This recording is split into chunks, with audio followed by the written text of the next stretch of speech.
Jadi kalau tujuanmu untuk hidup, bukankah kamu sedang berlelah? Bukankah kamu sedang berjuang demi hidupmu, anak-anak muda? Kamu sekolah, capek bekerja, apa segala macam. Apa yang kau inginkan? Kau kejar. Bukankah hidup yang kau mau? Kalau kamu tahu bahwa hiduplah yang kau mau, hidupmulah yang sedang kau perjuangkan, dan kita tahu bahwa kita tidak akan dapat mencapai kekekalan itu, maka apakah alasanku untuk menolak Dia yang telah hidup kembali dari kematian itu? Tidak ada. Tidak ada alasan bagi manusia untuk menolak Yesus selain daripada kesombongannya. Tidak. Banyak anak muda yang berkata, adulah di luar Yesus tidak apa-apalah, yang penting berbuat baik, yang penting. Siapakah orang paling baik yang kau kenal yang tidak mati? Adakah perbuatan baik di luar Kristus? Mungkin ada yang mirip, tapi ingat, itu tidak lahir dari kesucian.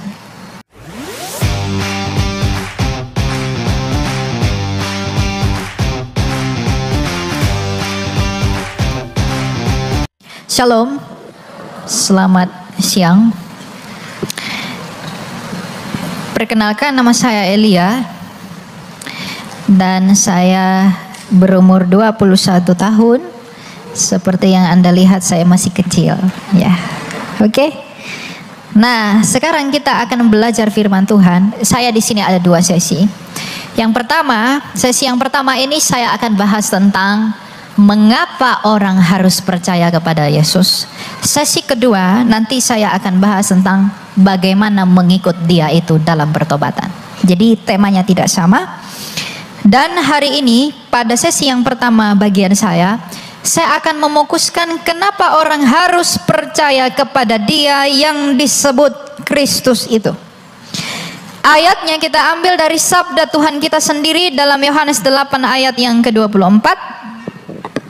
Ketika Tuhan Yesus berbicara dan berkata, karena itu tadi aku berkata kepadamu bahwa kamu akan mati dalam dosamu, sebab jikalau kamu tidak percaya bahwa akulah Dia, kamu akan mati dalam dosamu. Mulai dari ayat 23, lalu Ia berkata kepada mereka, kamu berasal dari bawah, aku dari atas. Kamu dari dunia ini, aku bukan dari dunia ini. Karena itu tadi aku berkata kepadamu bahwa kamu akan mati dalam dosamu, sebab jikalau kamu tidak percaya bahwa akulah Dia, kamu akan mati dalam dosamu. Mengapa Tuhan kita Yesus Kristus bersabda bahwa kalau kamu tidak percaya bahwa akulah Dia, kamu akan mati dalam dosamu? Apa yang ditawarkan, apa yang dilakukan, apa yang disediakan, apa yang dikerjakan oleh Dia yang disebut Kristus itu, sehingga Ia berkata, kalau kamu tidak percaya bahwa akulah Dia, kamu akan mati dalam dosamu. Kita kembali ke tujuan mula-mula. Apakah Anda tahu mengapa Anda ada di dunia ini? Apakah Anda tahu mengapa Anda diciptakan di dunia ini, wahai anak-anak muda? Apakah Anda tahu mengapa Allah menciptakan Adam dan Hawa? Pada mulanya Allah menciptakan manusia untuk tujuan yang kekal. Karena Allah itu ingin menciptakan manusia sebagai mitranya yang kekal. Allah menginginkan hubungan itu dalam hubungan yang kekal, bukan hubungan yang sementara. Makanya ketika ada orang menikah, dikatakan semoga langgeng pernikahannya. Artinya apa? Hubungan itu diharapkan tetap bertahan dan terus menerus. Maka ketika Allah menciptakan manusia, menurut gambar dan rupanya, manusia itu diciptakan untuk tujuan yang kekal di dalam hubungan kasih yang kekal itu. Tetapi ketika Allah menciptakan Adam dan Hawa, Allah mengatakan, aku mengasihi engkau dengan begitu rupa sehingga aku memberikanmu semua yang ada di dunia ini. Semua boleh kamu makan. Dan kasih dari Allah itu harus dibalaskan kepada Allah. Karena kasih itu tidak hanya bisa berjalan kalau dari pihak Allah saja. Maka Allah mengajari Adam dan Hawa bagaimana cara mengasihi aku. Allah mengasihi Adam dan Hawa dengan memberikan semua yang di Eden itu. Tapi bagaimana cara Adam dan Hawa untuk dapat mengasihi Allah? Adam dan Hawa tidak tahu bagaimana cara mengasihi Allah. Maka Allah mengajari Adam dan Hawa, bagaimana caramu mengasihi aku? Jangan makan buah ini. Makanya Kristus pernah bersabda, kalau kamu mengasihi aku, kamu pasti melakukan perintahku. Jadi perintah yang diberikan oleh Allah kepada Adam dan Hawa, jangan makan buah itu bukan sebuah ujian, itu bukan sebuah hukuman atau bahkan pencobaan kepada Adam dan Hawa, tapi itu adalah cara Allah memberitahu manusia, beginilah caramu untuk mengasihi aku. Caramu mengasihi aku adalah jangan makan buah itu. Tetapi apa yang terjadi?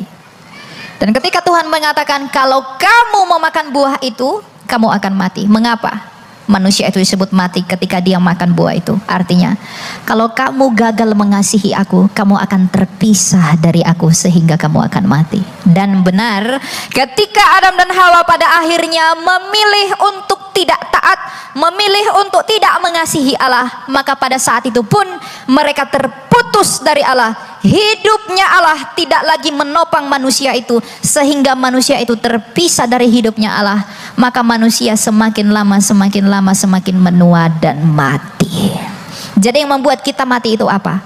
Kita terpisah dari hidupnya Allah, dan roh kita tidak bisa menopang tubuh kita lebih lama, maka semakin lama kita pun mati. Jadi kematian itu tidak pernah disebabkan oleh Allah. Kematian itu datang dari diri kita sendiri melalui keinginan kita untuk terpisah dari Allah, melalui kegagalan kita mengasihi Dia. Jadi penyebab kematian itu adalah kegagalan manusia untuk mengasihi Allah. Penyebab mengapa ada kematian itu adalah karena dosa yang dilahirkan dari ketidaktaatan kita kepada Allah. Dan bukti bahwa semua orang berdosa adalah semua keturunan Adam telah mati. Dan tidak ada orang di dunia ini yang tidak mati. Itu membuktikan bahwa semua orang ada di dunia ini adalah orang berdosa. Kalau orang tidak percaya kepada dosa, tanyakan pada dia, mengapa ada kematian? Tuhan tidak pernah menciptakan manusia untuk dimatikan seperti teologi yang lain.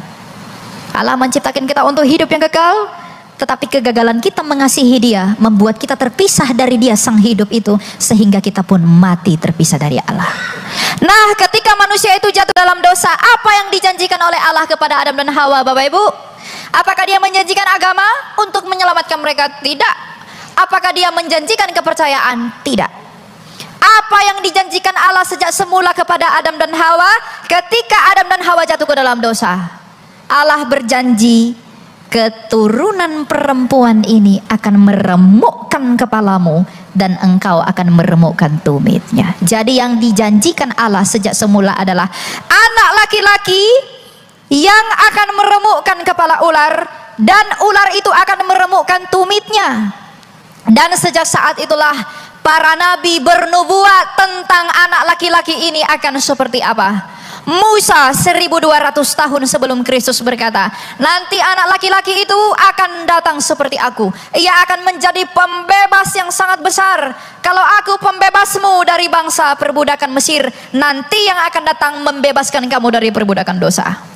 Allah berjanji kepada Yesaya dalam Yesaya 53 bahwa anak laki-laki yang akan lahir itu nanti akan ditusuk, dan dia akan tersalib di antara dua orang penjahat, dan orang-orang akan membenci dia. Kepada Daud Allah bersabda 1000 tahun sebelum Kristus lahir bahwa nanti Mesias dalam Mazmur 22, anak laki-laki itu akan berseru Eli Eli lama sabachthani ketika tangan dan kakinya dipaku. Allah berjanji kepada Nabi Mika, nanti dia akan lahir di sebuah kandang domba. Allah berjanji kepada Yeremia, dia akan sangat menderita. Dan Allah berjanji kepada seluruh para nabi bahwa anak laki-laki itu akan datang dalam waktu yang singkat.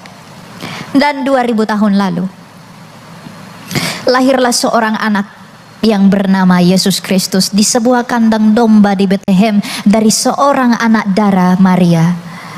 Dan ketika dia lahir, dia menggenapi nubuatan Nabi Mika. Ketika dia dihina orang, dia menggenapi nubuatan Nabi Yesaya. Ketika dia mati dan tersalib, lambungnya ditusuk, dia menggenapi nubuatan Nabi Yesaya. Ketika dia tersalib di antara dua orang penjahat, dia menggenapi nubuatan Yesaya. Ketika dia mati selama 3 hari, dia menggenapi nubuatan Nabi Yunus. Dan ketika dia bangkit dari mati, dia menggenapi janji Allah kepada Adam. Ketika Kristus bangkit dari kematian, apakah arti kebangkitan Kristus itu bagi manusia? Iblis menggunakan mahkamah agama melalui imam besar Kayafas dan Sanhedrin. Mereka menuntut tahta pengadilan Roma untuk menyalibkan Kristus yang mereka benci itu. Artinya iblis menggunakan orang-orang Yahudi demi kebencian mereka kepada Kristus untuk menyalibkan Kristus. Maka digenapilah firman Tuhan bahwa iblis itu akan meremukkan tumitnya dengan menyalibkannya. Tetapi tidak berhenti di situ. Anak laki-laki itu menginjak kepala ular itu melalui apa? Kebangkitannya. Jadi ketika Kristus bangkit, ia ingin memberitahu kepada dunia ini, wahai manusia yang akan mati, sejak semula aku bersama Bapakku dan Roh Kudus menciptakan kamu bukan untuk mati, dan bagaimanapun kamu semuanya akan mati. Tapi kini lihat dan pandanglah kepadaku. Aku telah membuktikan kepadamu bahwa aku telah mati dengan maksud memasuki kematian itu. Dan aku telah mengalahkan kematian itu melalui kebangkitanku ini. Yang artinya kematian yang merenggut kamu semua tidak dapat menahan aku lebih lama. Jadi kalau kamu tidak mau di dalam kematian itu untuk selama-lamanya, maka percayalah kepadaku saja agar kamu hidup. Jadi kalau orang ingin hidup yang kekal, kalau orang ingin memperoleh hidup, ia tidak punya alasan untuk menolak Yesus Kristus. Sebab hanya dialah di dalam sejarah dunia ini yang tercatat bangkit yang disaksikan oleh ratusan orang. Dan ketika ia naik ke surga pun ia dilihat oleh banyak orang. Jadi jikalau kamu ingin memperoleh hidup, jikalau kamu ingin hidup dan kamu tidak ingin di dalam kematian itu, maka percayalah kepada Dia yang telah mengalahkan kematian itu melalui kebangkitannya. Apapun agama orang, apapun kepercayaan orang, yang diinginkan orang itu hanya dua. Ada dua hal, apapun agamanya, dari perempuan manapun dia lahir, dari suku manapun dia berada, di negara bagian manapun dia, ada dua hal yang wajib ada di dalam batin setiap manusia. Yang diinginkan oleh manusia adalah hidup. Oleh karena itu semua orang di dunia ini berusaha cari uang banyak-banyak demi perut agar dia bisa tetap hidup, bukan? Kamu bekerja susah payah demi apa? Itu bukan demi uang, tapi demi memperjuangkan hidup melalui uang. Anak-anak muda kuliah sekolah tinggi-tinggi untuk melayakkan hidupnya itu untuk apa? Untuk hidup. Orang punya uang agar bisa diet sehat, panjang umur, tetap awet muda, tidak perlu tanam benang dan lain sebagainya. Karena dia ingin hidup. Kalau yang diinginkan orang itu adalah hidup, dan yang ditakuti manusia adalah kematian. Dan orang di dunia ini, apapun agamanya, apapun kepercayaannya, semua orang berusaha menghindari kematian. Dia sakit dikit pergi ke rumah sakit berobat, biar dia nggak semakin parah dan lalu mati. Orang pergi kemana-mana, hati-hati ya, biar kamu nggak jatuh karena takut kepada kematian. Yang diinginkan oleh batinmu sebagai manusia adalah hidup, dan yang ditakuti oleh batinmu adalah kematian. Kalau yang diinginkan jiwamu itu adalah hidup, yang ditakuti oleh jiwamu adalah kematian, maka pandanglah Dia, Yesus Kristus dari Nazaret itu, yang telah hidup kembali dan mampu memberikan hidup yang bisa memuaskan keinginan jiwamu, dan telah mengalahkan apa yang ditakuti oleh jiwamu, yaitu kematian melalui kebangkitannya. Makanya Kristus pernah bersabda, datang dan marilah kepadaku, sebab aku dapat memberikan kelegaan kepada jiwamu. Jadi keinginan jiwa, keinginan batin manusia itu hanya hidup. Kamu capek bekerja, kamu capek beranak pinak dan lain sebagainya, itu untuk mempertahankan hidup. Tapi bagaimanapun kita tak akan bisa hidup untuk selama-lamanya karena dosa yang di dalam kita. Maka Kristus Tuhan kita yang mulia itu pernah berkata, di luar aku kamu tak dapat berbuat apa-apa. Sebab di manakah Kleopatra yang agung itu? Di manakah Ptolemy? Di manakah pemimpin Raja Media Persia? Di manakah pemimpin Babilonia? Di manakah Pontius Pilatus yang mendakwa Kristus Tuhan kita? Di manakah imam besar Kayafas hari ini? Di manakah pembesar dan pemimpin dinasti Tionghoa? Di manakah mereka semua hari ini? Di dalam tanah. Artinya kekayaan mereka yang begitu besar, kuasa mereka yang begitu agung, tetap tidak dapat menyelamatkan mereka dari satu hal, yaitu kematian. Karena sampai hari ini mereka masih ditelan oleh bumi. Tapi Yesus Kristus, dia telah mengalahkan kematian itu. Dengan mengalahkan kematian itu, dia memberikan anugerah dan belas kasihan yang besar kepada dunia. Oleh karena itu, Rasul Paulus dari Tarsus pernah berkata, oleh karena ketidaktaatan satu orang, kita menjadi berdosa karena kita mewarisi gen nenek moyang kita. Tapi oleh karena ketaatan Kristus sampai mati di kayu salib, kita dibenarkan.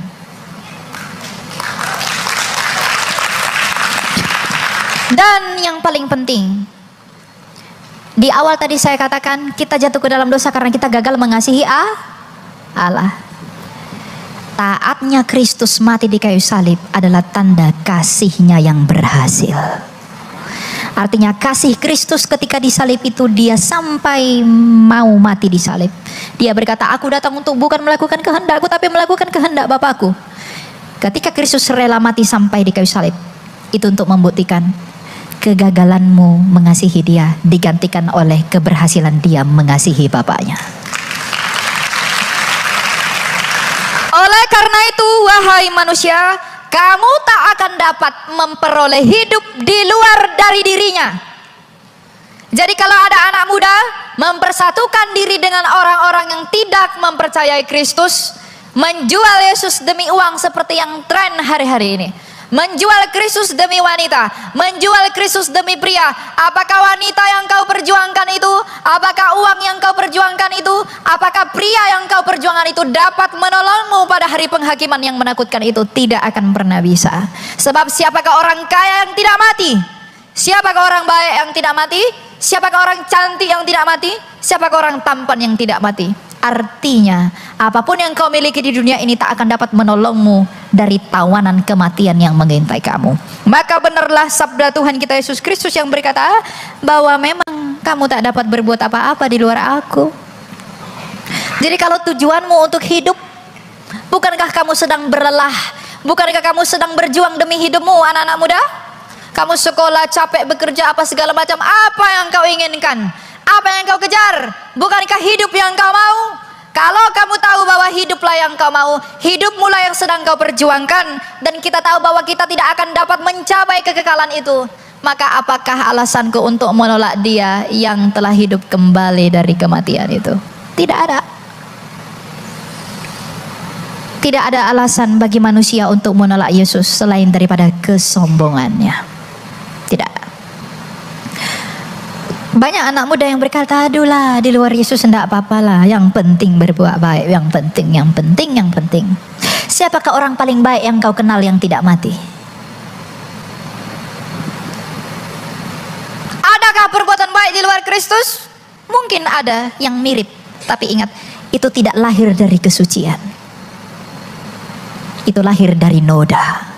Ada ajaran-ajaran yang mirip dengan ajaran Yesus Kristus, tapi ingat satu hal, ajaran mereka yang baik itu, yang mungkin mirip dengan Yesus Kristus, itu tidak dapat membenarkanmu karena itu bersumber dari dia yang berdosa. Tapi ajaran-ajaran Kristus mampu membenarkan kita karena Kristus sendiri adalah yang suci. Apa buktinya dia suci? Dia tidak mati untuk selama-lamanya. Karena kematian, upah dosa adalah Roma 6 ayat 23, upah dosa adalah maut. Dan bukti bahwa Kristus itu tidak berdosa, dia tidak ada di dalam maut itu. Jadi ajaran Kristus itulah yang mampu, bukan hanya mampu membuat kita berbuat baik di dunia ini, tapi mampu membenarkan kita. Oleh karena kebenaran dia di dalam anugerahnya yang sangat kaya itu. Jadi jangan cari ajaran di luar Kristus, tidak ada.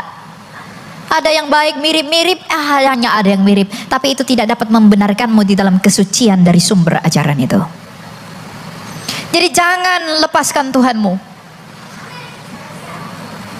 Siapa yang bilang amin tadi? Ya. Hanya satu orang tadi yang ngomong. Ya, saya berharap kita bertemu kembali di dalam pengadilan Tuhan ya. Ya. Jadi jangan tinggalkan dia. Ini pelayanan saya ini muncul tuh untuk anak-anak muda yang liberal.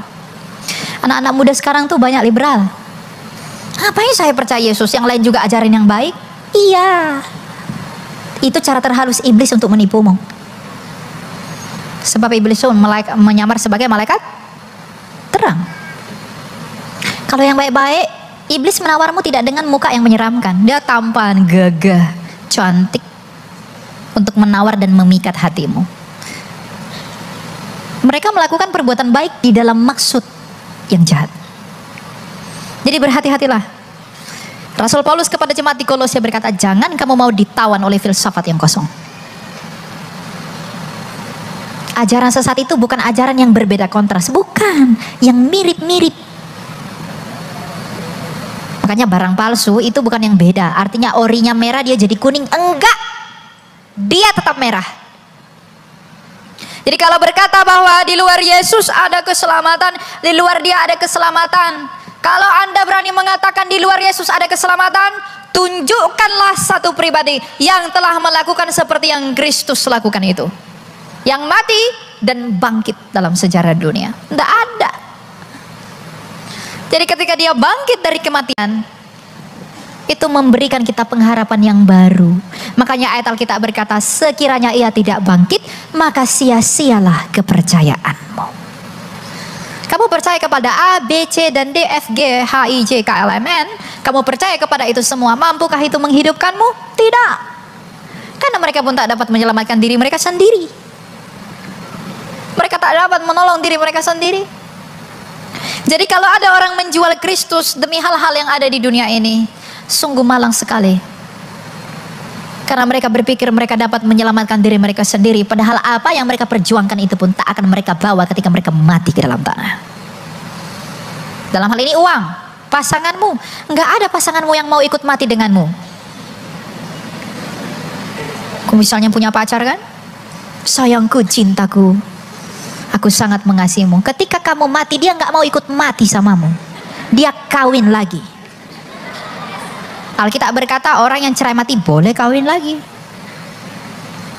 Iya toh? Nah kalau itu yang kamu perjuangkan dengan meninggalkan Kristus, betapa malang bukan? Kasihan kan? Berpikir lebih jauh wahai anak-anak muda. Jangan karena cintamu, pacarmu, kamu melakukan banyak hal demi pacarmu, demi istrimu, demi suamimu. Kenapa kamu melakukan itu? Aku suka dia, aku mencintai dia. Tapi pernah nggak kita melakukan hal yang sama demi cinta kita kepada Kristus? Sedangkan yang dapat menyelamatkan kita hanyalah dia. Lalu kita menyebut diri kita Kristen? Dan kita menyebut diri kita saya diselamatkan. Alkitab berkata, ujilah dirimu sendiri. Jadi mutlak tidak ada keselamatan, tidak ada jawaban di luar Yesus Kristus itu kalau kamu mau hidup dan kamu mau dibebaskan dari kematian. Tidak ada. Makanya dalam Efesus yang keempat, apa yang dilakukan oleh Kristus ketika dia bangkit dari mati? Efesus 4, itulah sebabnya dikatakan, tatkala ia naik ke tempat tinggi, ia membawa tawanan-tawanan, ia memberikan pemberian-pemberian kepada manusia. Bukankah ia telah naik berarti bahwa ia juga telah turun ke bagian bumi yang paling bawah? Ia yang telah turun, ia juga yang telah naik jauh lebih tinggi daripada semua langit untuk memenuhi segala sesuatu. Jadi ketika dia dikatakan ia naik ke tempat tinggi, karena ia pernah turun ke tempat ini. Ia turun ke tempat ini untuk membebaskan kita dari hal yang tak dapat kita kalahkan, yaitu maut dan kuasanya. Makanya dalam 1 Korintus 15, apa yang dikumandangkan oleh Rasul Paulus kepada jemaat di Korintus tentang maut itu? Apa yang Rasul Paulus sampaikan sebagai bentuk pengharapan kepada jemaat di Korintus? 1 Korintus 15 ayat 54 dan 55. Sesudah yang dapat binasa ini mengenakan yang tidak dapat binasa, dan yang dapat mati ini mengenakan yang tidak dapat mati, akan digenapi firman yang tertulis, maut telah ditelan dalam kemenangan. Hai maut, di manakah kemenanganmu? Hai maut, di manakah sengatmu?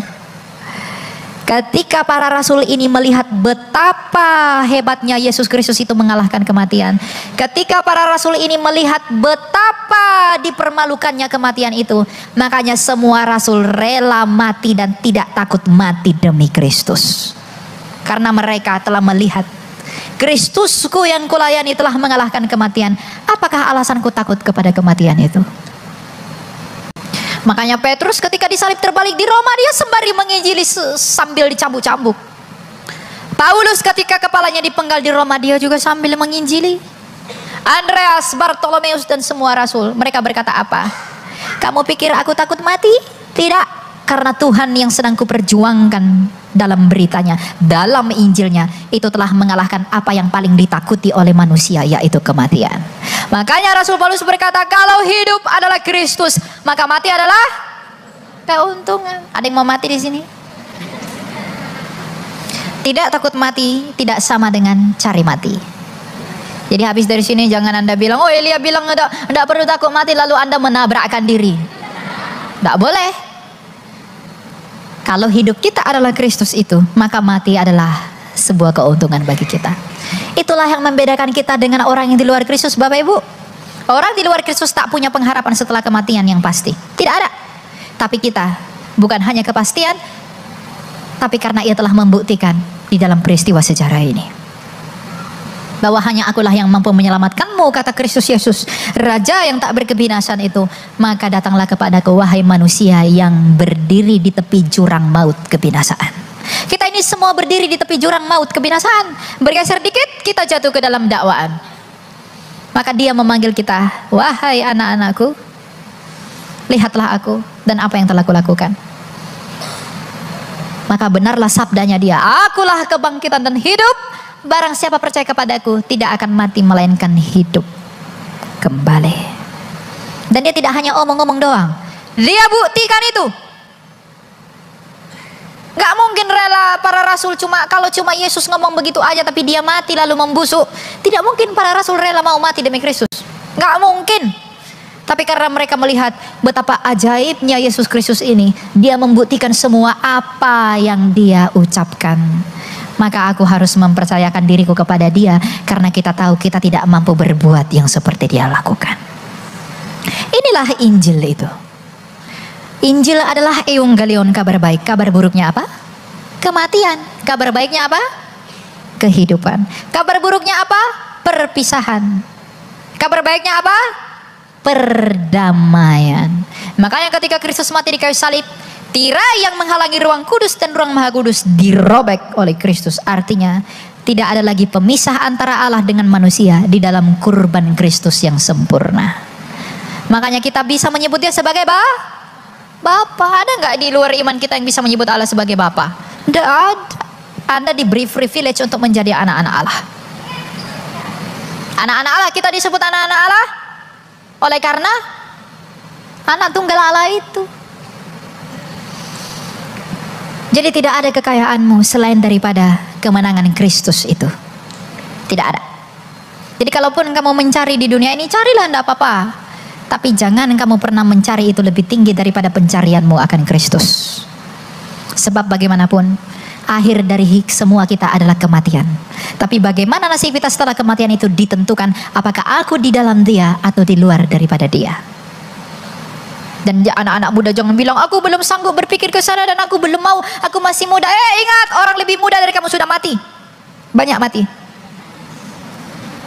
Aku masih muda, aku belum waktunya berpikir seperti itu. Orang lebih muda dari saya banyak mati loh. Maka berikan jiwamu itu secara pasti kepada Kristus. Nah, kalau kita tahu bahwa hanya Kristus itulah alasan kita hidup, dan hanya oleh karena dia kita hidup, karena ia telah membuktikan itu di dalam apa yang telah dia lakukan, di dalam karyanya, di dalam salibnya, maka sekarang ini marilah kita mempersiapkan diri untuk menyambut kedatangannya, tetap tekun dalam iman, bertanding di dalam penderitaan hingga mencapai akhir yang sempurna. Bukan oleh karena kesempurnaan kita, tapi karena kesempurnaan kasih karunia Allah itu. Saya harap ini dapat membantu kita untuk menguatkan iman kita kepada Tuhan. Dan nanti bagaimana laku dari iman itu, kita akan bicarakan itu. Dan sekarang mari kita berdoa. Tuhan Yesus yang bertahta di dalam kerajaan surga, kami bersyukur kepadamu Tuhan untuk segala cinta dan kasih karunia-Mu di mana Engkau mengizinkan kami menjadi umat pilihan-Mu di dalam Injil yang Engkau beritakan. Kami sungguh-sungguh mengakui bahwa memang Hanya Engkaulah jawaban dan hanya Engkau yang dapat memberikan kelegaan kepada jiwa kami. Jiwa kami ini mencari hidup dengan upaya kami sendiri. Kami ingin mempertahankan hidup, tapi kami sadar ya Tuhan, kami tidak dapat memperolehnya lebih lama. Oleh karena itu kami mempercayakan diri kami kepadamu. Dan Engkau juga tahu dan kami pun sadar bahwa jiwa kami takut sekali dengan kematian. Oleh karena itu Engkau telah membuktikan di dalam kebangkitan-Mu bahwa Engkau telah mengalahkan kematian itu. Yang dengan demikian tidak ada keraguan bagi kami untuk mengikut Engkau jikalau kami mau diluputkan dari kematian itu. Ya Tuhan, kami bersyukur mengetahui dan mengenal bahwa Engkau adalah Allah yang menyelamatkan kami. Dan kami bersyukur bahwa Engkau adalah Allah yang penuh rahmat, cinta, dan kasih karunia. Di atas segala permohonan kami itu, kami juga memohon bahwa kami adalah anak-anak-Mu yang tidak pernah luput dari kesalahan dan dosa. Ajarilah kami dan tolonglah kami untuk dapat mengasihi-Mu dengan sungguh-sungguh ya Tuhan, sebagai bentuk ungkapan kasih kami atas keselamatan yang telah Engkau anugerahkan bagi kami. Engkau tahu sebagaimana Engkau tidak menolak perempuan pesundal yang menyikat kaki-Mu. Janganlah kiranya Engkau menolak kami orang-orang berdosa ini jikalau kami mau kembali kepadamu. Dan sebagaimana Engkau melepaskan pengampunan-Mu kepadanya, maka lepaskanlah kepada kami pengampunan agar hati kami bersuka cita dari dakwaan yang tidak benar. Dan sebagaimana Engkau tidak menolak anak yang hilang, kami mungkin adalah anak-anak-Mu yang terhilang di dalam cara hidup kami, tindakan kami, perkataan kami, dan apapun yang kami lakukan. Kami mau kembali kepadamu ya Tuhan. Janganlah kiranya Engkau menolak kami. Dan sebagaimana Engkau mendatangi pemungut cukai itu dan mengangkatnya menjadi murid-Mu, datangilah kami di dalam keberdosaan kami ini dan bawalah kami menjadi murid-Mu. Ajarlah kami dan tuntunlah kami kepada seluruh kebenaran yang Engkau miliki. Dan sebagaimana Engkau mendatangi Saulus, penjahat itu, lalu mengubahkannya menjadi Paulus di dalam penderitaan. Dan jikalaupun Engkau tahu kami mampu melewatinya, ubahkanlah kami menjadi pribadi yang baik dan perkenankanlah kami menjadi pemberita Injil-Mu yang kudus seperti Paulus, agar kami mencapai garis akhir pertandingan kami dengan baik sebagaimana Rasul itu telah menyelesaikan pertandingannya juga dengan baik. Dan sebagaimana Engkau dengan sudi turun ke dunia ini dalam inkarnasi-Mu di kandang domba yang hina, maka sudilah kiranya Engkau berbaring di tubuh kami yang hina dan yang cemar ini. Ubahkan dan sucikanlah kami orang-orang yang berdosa ini, karena kami tahu tidak ada kebenaran di dalam diri kami ini selain daripada kebenaran-Mu. Jangan izinkan kami mencium-Mu sebagaimana Yudas, tapi izinkanlah kami sebagaimana si pencuri. Kami akan mengaku, ingatlah kami ya Tuhan apabila Engkau kembali dalam kerajaan-Mu. Engkau adalah timbangan yang adil di antara dua orang penjahat yang tersalib di sebelah-Mu. Yang satu telah binasa karena ia telah meninggikan dirinya dan tak mengakui Engkau, tapi yang satu telah Engkau bawa ke Firdaus-Mu karena ia telah merendahkan dirinya dan mengaku bahwa Engkau adalah Raja. Maka pada hari ini kami pun mengaku bahwa Engkau adalah Raja kami dan penguasa kami. Maka ingatlah kami ya Tuhan apabila Engkau kembali dalam kerajaan-Mu. Kami berdoa bukan oleh karena apa yang ada pada kami, tapi kami yakin berdoa oleh karena kemurahan hati-Mu dan kebesaran kasih-Mu. Ya Tuhan Yesus Kristus, Imam besar agung kami, dan segala pujian, syukur dan hormat hanya bagi-Mu saja, dan bagi Bapa yang mulia yang telah mengutus Engkau bagi keselamatan jiwa kami, dan bagi Roh-Mu yang kudus yang menghibur dan menolong kami dan memimpin kami kepada seluruh kebenaran untuk sekarang dan selalu dan untuk selama-lamanya hingga Maranatha. Perhitungkanlah kami di dalam kawanan domba milik-Mu. Janganlah kiranya Engkau melupakan kami dari antara kawanan-Mu, agar kami berbahagia dan dipersatukan kembali di dalam kekekalan yang telah Engkau persiapkan itu.